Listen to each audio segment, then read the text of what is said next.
ఈ రోజు మనం ఆత్రేయపురం మండలంలో ఉన్నాము. ఆత్రేయపురం అంటే పూతరేకులే కాదు, పూతరేకులతో పాటు అనేక రుచులు ఉన్నాయి. ఇక్కడ అనేక రుచులకి సాంప్రదాయమైంది ఈ ఆత్రేయపురం. ఆ రుచుల్లో ప్రసిద్ధిగా వచ్చింది మామిడి తాండ్రి. ఈ మామిడి తాండ్రి అసలు ఎలా తయారవుతుంది, దీని యొక్క తయారీ విధానం ఏంటి అని ఒకసారి తెలుసుకుందాం రండి.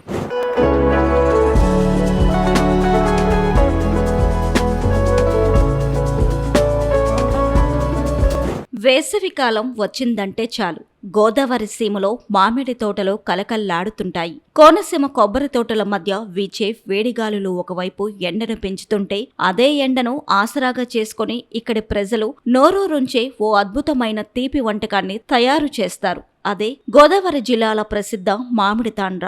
సహజ సిద్ధమైన మామిడి రుచిని ఏడాది పొడవునా ఆస్వాదించేలా చేసే ఈ సాంప్రదాయ వంటకం వెనుక ఉన్న కళ, కష్టం, ఉపాధి అవకాశాలపై వీబీసీ ఆన్ టీవీ ప్రత్యేక కథనం.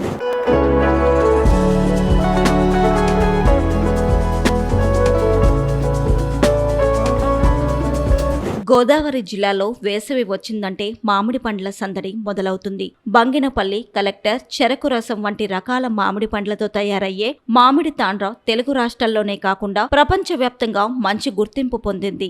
ఎన్ని విదేశీ చాక్లెట్లు, ఆధునిక స్వీట్లు మార్కెట్లోకి వచ్చినా సహజ సిద్ధమైన రుచితో మామిడి తాండ్రకు ఉన్న ఆదరణ మాత్రం ఏమాత్రం తగ్గలేదు.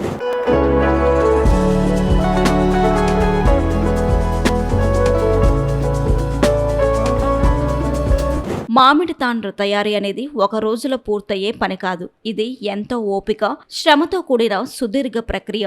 మే నెల చివరి వారంలో, జూన్ మొదటి వారంలో మామిడి పండ్లు విరివిగా లభించే సమయంలో ఈ తయారీ ప్రారంభమవుతుంది. ముందుగా పండిన మామిడి పండ్లను శుభ్రంగా కడిగి పీచు లేకుండా రసాన్ని వేరు చేస్తారు. అనంతరం నెయ్యి రాసిన పెద్ద వెదురు చాపలపై ఆ రసాన్ని పలుచటి పొరగా పోసి ఎండలో ఆరబెడతారు. ఒకరోజు ఎండిన తరువాత దానిమీద మరో పొర పోస్తారు. ఇలా రోజుకో పొర వేస్తూ 15 నుంచి 20 పొరలు పడే వరకు దాదాపు 2 వారాల పాటు ఈ ప్రక్రియ కొనసాగుతుంది.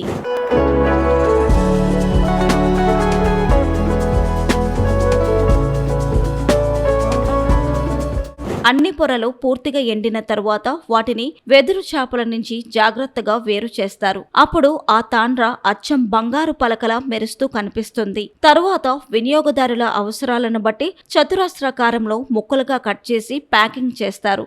సహజమైన తీపి, ప్రత్యేకమైన సువాసన, మృదువైన ఆకృతి మామిడి తాండ్రను ప్రత్యేకంగా నిలబెడుతున్నాయి. గోదావరి జిల్లాలో ముఖ్యంగా కొత్తపేట, రావులపాలెం పరిసర ప్రాంతాల్లో మామిడి తాండ్ర తయారీ ఒక ప్రధాన కుటీర పరిశ్రమగా కొనసాగుతుంది. వేసవి కాలంలో వేలాది కుటుంబాలకు ఇది ఉపాధి కల్పిస్తుంది. ముఖ్యంగా మహిళలు ఈ పరిశ్రమలో కీలక పాత్ర పోషిస్తూ కుటుంబ ఆర్థిక పరిస్థితిని మెరుగుపరుస్తున్నారు. నా పేరు రమ్య అండి. మాది వద్దుపారు, ఆత్రేయపురం పనికి వస్తామండి. వేసవికాల సెలవులు మామిడి తాండ్ర ఉంటుందండి. వర్షాకాలం సీజన్ లో తాటి తాండ్ర ఉంటుందండి. 3 సంవత్సరాలు బట్టి పని చేస్తున్నానండి. ఇది మా జీవనాధారం అండి.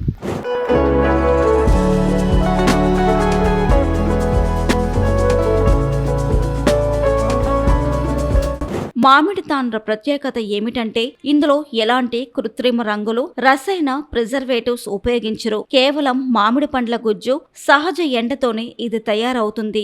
గాలి చొరబడిన డబ్బాల్లో నిల్వ చేస్తే ఏడాది వరకు పాడవకుండా ఉంటుంది. ఫ్రిడ్జ్ లో భద్రపరిస్తే దీని రుచి, రంగు యథాతథంగా ఉంటాయి. కృత్రిమ ఆహార పదార్థాల వినియోగం పెరుగుతున్న ఈ కాలంలో ప్రకృతి ప్రసాదించిన మామిడి పండ్లతో తయారయ్యే మామిడి తాండ్ర ఆరోగ్యకరమైన సాంప్రదాయ స్నాక్ గా నిలుస్తుంది. వేసవికాలం ముగిసిపోయిన మామిడి పండ్ల తీపిని ఏడాది పొడవున గుర్తు చేస్తూ ఆంధ్రప్రదేశ్ రుచిని ప్రపంచానికి పరిచయం చేస్తున్న గోదావరి స్పెషల్ మామిడి తాండ్ర కేవలం ఒక తీపి పదార్థం మాత్రమే కాదు, వేల కుటుంబాలకు జీవనాధారం, గోదావరి సంస్కృతికి ప్రతీక. నా పేరు కే సురేష్ అండి. మాది ఆత్రేయపురం అండి. మేము తోటలో తెచ్చి కాయలు ఒకవేళ పచ్చి వస్తాయి కానీ కావేసి ఇలా తయారు చేస్తామని బయటికి ఈ లోకల్ షాపులకి వేస్తామండి. రాజమండ్రి, తణుకు చుట్టుపక్కల వేసి బయటకు కావాలంటే బయటకు కూడా సప్లై చేస్తాం. కెమికల్ ఏమైనా వాడతారు నీటిలో? కెమికల్ అండి. అంటే ఇప్పుడు న్యాచురల్ పొలం వాడతారు మీరు? అవునండి. అంటే తయారంటే ఎలా ఉంటుందండి? తయారంటే ఇదిగోండి చూసారు, పొలం తెచ్చామండి. అవి ముగ్గుకొని కోసేసి మిషన్లో వేసి రసం వస్తే ఆ రసంలో పందారు కలుపుకొని పాముతామండి. ఇది ఎక్కడి నుంచి ఎక్కడికి వెళ్తుందండి? లోకల్లోనే ఎక్కువ వెళ్తుందండి. రాజస్థాన్ గట్టిన వెళ్తుందండి ఎక్కువ. కొంతమంది ఏమో తక్కువ షాపులు పెట్టుకుంటారు, కొంతమంది ఎక్కువ షాపులు పెట్టుకుంటారు. మేము 10 మంది దాకా ఉంటాం మా దాంట్లో తయారు చేస్తాం. ఈ 2 నెలలు అండి. ఈ 2 నెలలు పోయాక కాయలు వచ్చిన అన్నాలండి. మామిడికాయలు అయిపోయినాయి అంటే మళ్ళీ పూతరేకులు లేపడం ఏదో చేస్తాం. తాడి తాండ్ర పోతాం మళ్ళీ.